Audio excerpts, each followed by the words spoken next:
Hello, welcome to the e-lecture of strain gauges. IE 207 subject के तहत आज हम स्ट्रेन गेज के बारे में पढ़ेंगे। तो स्ट्रेन गेज एक ऐसा ट्रांसड्यूसर है जो जैसा नाम ही है स्ट्रेन मेजरमेंट के काम आ रहा है। गेज का मतलब नापने का डिवाइस, और जो स्ट्रेन नापने के काम आ रहा है तो वो स्ट्रेन गेज। तो ये जो चित्र आपको दिख रहा है अभी, ये तो बहुत बेसिक है, इसमें बहुत विस्तार से हम चीज़ें पढ़ेंगे। तो स्ट्रेन गेज के बारे में पढ़ने से पहले हमको ये जानना होगा कि स्ट्रेन क्या है, किस तरह से परिभाषित है, किस तरीके से बदलती है। जब हम इसका फिजिक्स समझ जाएंगे तब हम उसको नाप पाएंगे। तो पहले हम आइए स्ट्रेन के बारे में कुछ जानते हैं। तो देखिए, स्ट्रेन से आपका पहला परिचय कब हुआ? शायद आपने फिजिक्स में ये पढ़ा होगा, इलास्टिसिटी पढ़ते समय, यंग्स मॉडुलस। ये एक स्थिरांक होता है जो स्ट्रेस और स्ट्रेन के अनुपात को बताता है। यहाँ आपका पहला परिचय स्ट्रेन से हुआ। तो एक बार रिवाइज करें, स्ट्रेस क्या होता है? किसी भी चीज़ को स्ट्रेस करना मतलब उस पर फोर्स लगाना। और स्ट्रेस और फोर्स का क्या संबंध है? स्ट्रेस जो है फोर्स पर यूनिट एरिया, मतलब फोर्स अपॉन एरिया, ये स्ट्रेस है। तो जब हम किसी चीज़ पर फोर्स लगाएंगे तो उसके जो यूनिट एरिया पर पड़ने वाला फोर्स है, लगने वाला फोर्स है, वो स्ट्रेस कहलाएगा। और स्ट्रेस के साथ जो बदलाव उस ऑब्जेक्ट में आ जाएंगे वो स्ट्रेन है। तो ऑब्वियसली स्ट्रेस लगाने से क्या बदलाव आ सकते हैं किसी चीज़ में? उसके डायमेंशन में बदलाव आएगा, लंबाई चौड़ाई बदल सकती है किसी ऑब्जेक्ट की। तो उसी से स्ट्रेन परिभाषित होती है। तो स्ट्रेस की तो आपको समझ में आ गई बात। स्ट्रेस जो है वो फोर्स अपॉन एरिया है। तो यही प्रेशर की भी डायमेंशंस होती हैं। इसका मतलब है कि जो प्रेशर की डायमेंशंस हैं वही स्ट्रेस की भी डायमेंशंस होंगी। तो अब स्ट्रेन की बात करते हैं। मान लीजिए ये एक वायर है। इस वायर की जो लंबाई है वो L है और इसका डायमीटर जो है वो D है। उसके दोनों एंड से हमने उसको फोर्स लगाया बाहर की तरफ। अब बाहर की तरफ फोर्स लगाया मतलब वायर टेंशन में आएगा, वायर का तनाव बढ़ेगा।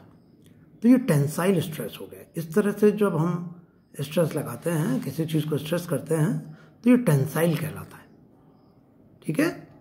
अगर हम इस फोर्स की डायरेक्शन को उल्टा कर दें, दबाने लग जाएं इस तार को, तो क्या होगा? तार के ऊपर कंप्रेशन होगा, तार दबेगा, तो हम उसको कंप्रेसिव स्ट्रेस कहेंगे। तो ये स्ट्रेस के अलग अलग प्रकार हो गए, टेंसाइल, कंप्रेसिव, और भी होते हैं, शेयर स्ट्रेस होता है, पर अभी फ़िलहाल हम अपने सब्जेक्ट तक सीमित रहेंगे। तो ये देखिए, on application of small stress as tensile nature का है। तो क्या होगा?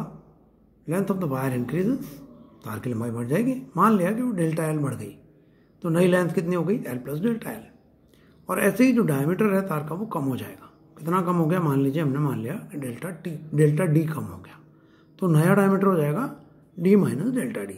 तो इस तरीके से स्ट्रेस लगाने से इस तार की लंबाई और चौड़ाई में बदलाव आ रहा है। तो ये स्ट्रेन हो रहा है। अब मतलब कुछ स्ट्रेन पैदा हो गया, इसमें स्ट्रेस हो रहा है और स्ट्रेन पैदा हो गया। तो अब देखिए, स्ट्रेस तो आप समझ गए, फोर्स अपॉन एरिया। तो जो क्रॉस सेक्शनल एरिया है इस वायर का, देखिए जिसको हमने लिखा है A is equals to π/4 d square. तो अगर फोर्स को π/4 d स्क्वायर से डिवाइड कर दें तो स्ट्रेस मिल जाएगा। स्ट्रेन कैसे मिलेगा? तो उसके लिए हम देखते हैं, प्रयास करते हैं स्ट्रेन को परिभाषित करने का।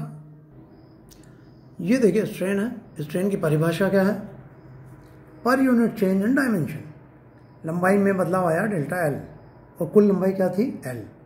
तो स्ट्रेन कितना हो गया? Delta L upon L. ऐसे ही डायमीटर में बदलाव आया डेल्टा डी, और कुल डायमीटर क्या था? डी। तो स्ट्रेन कितना हो गया? Delta D upon D. तो समझ में आई बात? परिवर्तन डिवाइडेड बाय टोटल, मूल जो था, ओरिजिनल जो था, ये स्ट्रेन है। लेकिन अब आप कहोगे तो दो अलग अलग चीज़ें हैं, तो इनको कैसे डिफ्रेंशिएट करें? तो डिफ्रेंशिएट करेंगे, देखिए वो भी अभी आपको बताते हैं। दोनों स्ट्रेन का प्रकार अलग अलग है। पहली बात, पहला वाला जो स्ट्रेन है वो लंबाई की दिशा में है, और दूसरा वाला जो स्ट्रेन है वो लंबाई के परपेंडिकुलर डायमीटर की दिशा में है। तो देखिए इनको किस तरीके से हम लिख सकते हैं, अभी आपको बताते हैं। देखिए जो दोनों बातें हमने अभी लिखी थी उसमें हमने थोड़ा बदलाव कर दिया। पहले वाले को हम बोलेंगे लॉन्गिट्यूडिनल स्ट्रेन, लंबाई की दिशा में है इसलिए वो लॉन्गिट्यूडिनल हो गया, और दूसरा वाला हो गया लैटरल स्ट्रेन, क्योंकि वो लंबाई के परपेंडिकुलर है, अनुप्रस्थ है, तो वो हो गया लैटरल स्ट्रेन। दूसरी चीज़, एक में लंबाई बढ़ रही है और एक में लंबाई घट रही है, तो अगर बढ़ने के लिए हम धनात्मक निशान लेते हैं, प्लस लेते हैं, तो घटने के लिए ऋणात्मक ले लेंगे। तो अगर हमने लॉन्गिट्यूडिनल स्ट्रेन को डेल्टा एल अपॉन एल लिखा है तो लैटरल को हम डेल्टा डी अपॉन डी लेंगे। ठीक है। अगर कंप्रेसिव स्ट्रेस होती तो लंबाई घटती और चौड़ाई बढ़ जाती, डायमीटर बढ़ जाती, तो उस समय हम उसको उल्टा कर लेते। तो ये आपका नोटेशन है। समझ में आ गई बात आपको कि स्ट्रेन क्या होता है। तो अब आपका परिचय हो गया स्ट्रेस क्या होता है, स्ट्रेन क्या होता है। तो जो ये स्ट्रेन गेज हम पढ़ने वाले हैं, आप ये समझ लीजिए कि इससे हम स्ट्रेन को नाप सकेंगे और इससे संबंधित, इससे रिलेटेड जितने भी पैरामीटर हैं, भौतिक राशियाँ हैं, उन सबको नाप सकेंगे। स्ट्रेन को नाप सकते हैं तो हम स्ट्रेस को भी नाप सकते हैं, फोर्स को भी नाप सकते हैं जो लगाया गया है, और वगैरह जो भी इससे संबंधित हैं सारे। तो अब ये परिभाषाएं समझने के बाद अब हम आते हैं स्ट्रेन गेज के ऊपर। तो अभी हम आपको थोड़ी देर पहले बता रहे थे, जब किसी प्रतिरोध तार पर कोई स्ट्रेस अप्लाई किया जाता है तो उसकी डायमेंशन, मतलब लंबाई और चौड़ाई, उनमें परिवर्तन आता है। डायमेंशनल चेंजेस के कारण उसके प्रतिरोध में भी परिवर्तन होगा। क्यों? क्योंकि देखिए आप जानते हैं resistance is equal to rho L over A, ये पढ़ा है आपने छोटी क्लासेस में, जहाँ रो तो क्या है, रेजिस्टिविटी है, प्रतिरोधकता है। ठीक है। और एल लंबाई है वायर की, ए उसका क्रॉस सेक्शनल एरिया है। तो अगर एल और ए में बदलाव आ रहा है, जैसा कि अभी हमने देखा, अभी परिभाषा जब आपको बताई कि स्ट्रेस करने पर एल और ए में बदलाव आता है, तो एल और ए में बदलाव आएगा तो ऑब्वियसली आर में भी बदलाव आएगा। तो स्ट्रेन गेज इसी सिद्धांत पर काम करता है कि जब डायमेंशनल चेंजेस आए तो हम उसकी मदद से रेजिस्टेंस में आने वाले बदलाव को पढ़ लें। ठीक है। तो डायमेंशनल बदलाव किस लिए आए हैं? स्ट्रेन की वजह से। ठीक है। और तो अगर रेजिस्टेंस में जो बदलाव आ रहा है उसका और स्ट्रेन का कोई मैथमेटिकल रिलेशन हम निकाल लें तो हम बहुत आसानी से स्ट्रेन को पढ़ सकेंगे। जैसे हमको पता पड़ा कि साहब रेजिस्टेंस में इतना बदलाव आ गया, तो तुरंत हम उसके अकॉर्डिंगली उस गणितीय सूत्र से, मैथमेटिकल फार्मूले से पता लगा लेंगे कि स्ट्रेन में कितना बदलाव आया होगा, और उससे जुड़ी हुई सारी चीज़ों में कि इतना बदलाव लाने के लिए या इतना स्ट्रेन पैदा करने के लिए कितना स्ट्रेस लगाया गया होगा। ठीक है। तो स्ट्रेस भी नाप सकेंगे। उस स्ट्रेस को पैदा करने के लिए कितना फोर्स लगाया गया होगा वो भी नाप सकेंगे। तो ये जो चेंज इन रेजिस्टेंस है, अगर इसको पढ़ लिया जाए किसी तरह तो सारे काम हो सकते हैं। स्ट्रेन भी नाप जाएगा, स्ट्रेस भी नाप जाएगा, फोर्स भी नाप जाएगा, एंड एवरीथिंग। तो ये बात हो गई। तो अब स्ट्रेन गेज का आगे पढ़ने के लिए, रेजिस्टेंस में बदलाव को पढ़ने के लिए व्हीटस्टोन ब्रिज का इस्तेमाल करते हैं हम, वो करेंगे, उसको सिखाएंगे आपको आगे। थोड़ा गणितीय चीज़ें भी सिखाएंगे, उसमें मैथमेटिकल फार्मूले, डेरिवेशंस, एनालिसिस करेंगे। उससे पहले अब हम बात करेंगे स्ट्रेन गेज के बनावट की, कि स्ट्रेन गेज की बनावट कैसी कैसी होती है, कि किस तरह से बना सकते हैं। ठीक है। तो अभी हम आगे बढ़ते हैं इसमें बनावट की तरफ, कंस्ट्रक्शन की तरफ। तो अब देखिए कंस्ट्रक्शन के लिए अभी जो हमने शुरू में आपको जो डायग्राम दिखाया था उसी की तरफ हम वापस चलेंगे। ये डायग्राम आपने पढ़ा था, ये एक स्ट्रेन गेज है।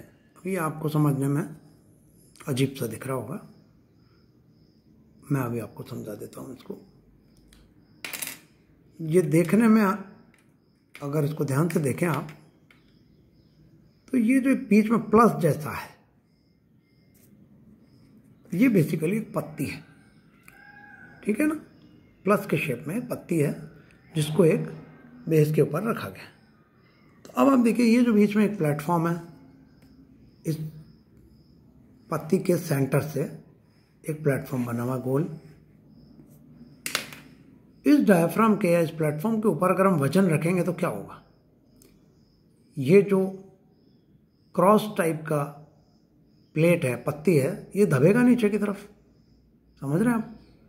तो इसके दबने से अब देखिए इसमें 4 पाए लगे हुए हैं, 4 लेग्स हैं इसमें, जिनको आप पोस्ट भी कह सकते हो, ठीक है ना। खंबे हैं 4, और उन 4 खंभों पर तार बंधा हुआ है, दिख रहा है आपको, ऊपर की तरफ भी और नीचे की तरफ भी। सावधानी से देखिए आप कि ये जो सेंटर वाले पोस्ट को छोड़ दीजिए, बाकी जो प्लेट के ऊपर 4 खंबे लगे हुए हैं जिन पे तार भी लिपटा हुआ है, ऊपर की तरफ भी और नीचे की तरफ भी, ये वायर ही स्ट्रेन गेज का काम कर रहे हैं। देखिए जैसे ही हम इस डायाफ्राम पर वजन रखेंगे, इसको फोर्स करेंगे, यानी कि स्ट्रेस अप्लाई करेंगे, तो क्या होगा, ये जो 4 पोस्ट हैं इनके देखिए 4 अपर एंड हैं और 4 लोअर एंड भी हैं, 4 ऊपरी सिरे हैं, 4 निचले सिरे भी हैं। तो जब 4 ऊपरी सिरे जो होंगे वो करीब आ जाएंगे, उनके करीब आने से जो ये वायर लिपटा हुआ है ये थोड़ा ढीला होगा, मतलब अभी ये टेंशन खींच करके लपेटा गया है। ऊपर जो वायर है जिसको आपने लेबल किया हुआ है स्ट्रेन गेज वाइंडिंग 1 और 2 लिखा हुआ है चित्र में, हाँ, तो ये वाले जो ऊपर के तार हैं जो इन 4 पोस्ट पे ऊपर की तरफ बंधे हुए हैं, उनकी टेंशन कम होगी। टेंशन का कम होना उसको आप कंप्रेशन भी मान सकते हैं।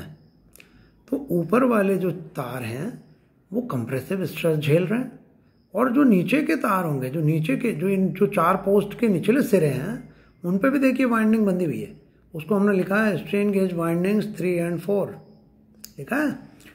तो वो जो नीचे वाले वायर हैं वो जो है टेंशन में आएंगे, क्योंकि जैसे हम ऊपर से फोर्स लगाएंगे तो इस पत्ती के दबने से, इस क्रॉस शेप्ड के पत्ती के दबने से चारों पोस्ट के जो ऊपर वाले सिरे हैं वो नज़दीक आएंगे, लेकिन नीचे वाले चारों सिरे दूर जाएंगे। तो नीचे वाली जो वाइंडिंग है स्ट्रेन गेज की 3 और 4 वाली, उन वायर्स में कैसा स्ट्रेस होगा, टेंसाइल स्ट्रेस, वो तार खींचेंगे। तो अब देखिए ऊपर के नीचे के वाइंडिंग 1, 2, 3, 4 सारे तारों में क्या हो रहा है, स्ट्रेस लग रहा है, किसी में कंप्रेसिव, किसी में टेंसाइल, मतलब इन तारों का रेजिस्टेंस बदल रहा है। तो ये देखिए ये स्ट्रेन गेज का वर्किंग आपने देखा। ये एक ऐसा स्ट्रेन गेज है जिसमें तार को खंभों पर लपेटा गया है, 4 पोस्ट के ऊपर लपेटा गया है, ठीक है साहब। तो ये कहीं चिपके हुए नहीं है तार, बॉन्डेड नहीं है, ठीक है ना, किसी गोंद से, किसी एडहेसिव से इनको कहीं चिपकाया नहीं गया, लपेटा गया है। तो ये जैसा कि आपको दिख रहा होगा इस फिगर का, जो मैं नाम दिखा रहा हूँ आपको, setup of a unbonded strain gauge. तो ये जो प्रकार मैंने आपको बताया ये unbonded strain gauge, this strain gauge is constructionally known as unbonded strain gauge. ऐसा स्ट्रेन गेज जिसमें तार को चिपकाया नहीं गया है, किसी सरफेस के ऊपर लपेटा गया है, तो ये अनबॉन्डेड स्ट्रेन गेज है। और इसके ये जो इलेक्ट्रिकल सर्किट है ये व्हीटस्टोन ब्रिज है, इसकी मदद से आप पढ़ सकते हैं। ये कैसे पढ़ सकते हैं वो हम आज तो नहीं हो पाएगा, अगले लेक्चर में उसको हम डालेंगे। तो ये एक प्रकार हो गया स्ट्रेन गेज का अनबॉन्डेड, जहाँ पर तार कहीं चिपका हुआ नहीं है। इसके अलावा मैं आपको बताता हूँ बॉन्डेड स्ट्रेन गेज भी होते हैं। बॉन्डेड स्ट्रेन गेज कैसे होते हैं, ये देखिए, ये कुछ इस तरीके के हैं। ये रेजिस्टेंस वायर स्ट्रेन गेजेस के प्रकार हैं। ये इस शेप में गेजेस बनाए जाते हैं, पतला तार है, बहुत बारीक वायर है, ठीक है भाई। ये देखिए करीब से देखिए आप इसको, वायर का ग्रिड बना देते हैं और 2 टर्मिनल्स हो जाते हैं। कई तरह से बना सकते हैं आप इसको, देखिए ये रोसेट शेप है, ये सिंपल लीनियर स्ट्रेन गेज, ये टॉर्क गेज है, इनके शेप के हिसाब से इनके नाम है। ये स्पाइरल है या हेलिकल है, ठीक है साहब। ये देखिए अभी जो चित्र दिखाए वो पतले वायर थे, बारीक, ये बिल्कुल फॉइल है, ये तार को चपटा करके फॉइल के शेप में कर दिया। ये भी, इसको किसी सरफेस पे आप चिपका सकते हैं, ये भी एक प्रकार का स्ट्रेन गेज होगा, ठीक है। और देखिए ये मेटल फॉइल से बने हुए हैं, ये सब स्ट्रेन गेजेस मेटल फॉइल से बने हुए हैं। तो ये सब अलग अलग प्रकार के स्ट्रेन गेजेस हैं। मेनली 2 प्रकार हो गए, बॉन्डेड और अनबॉन्डेड। बॉन्डेड का मतलब जो चिपकाए गए हैं, अनबॉन्डेड मतलब जो चिपकाए नहीं गए।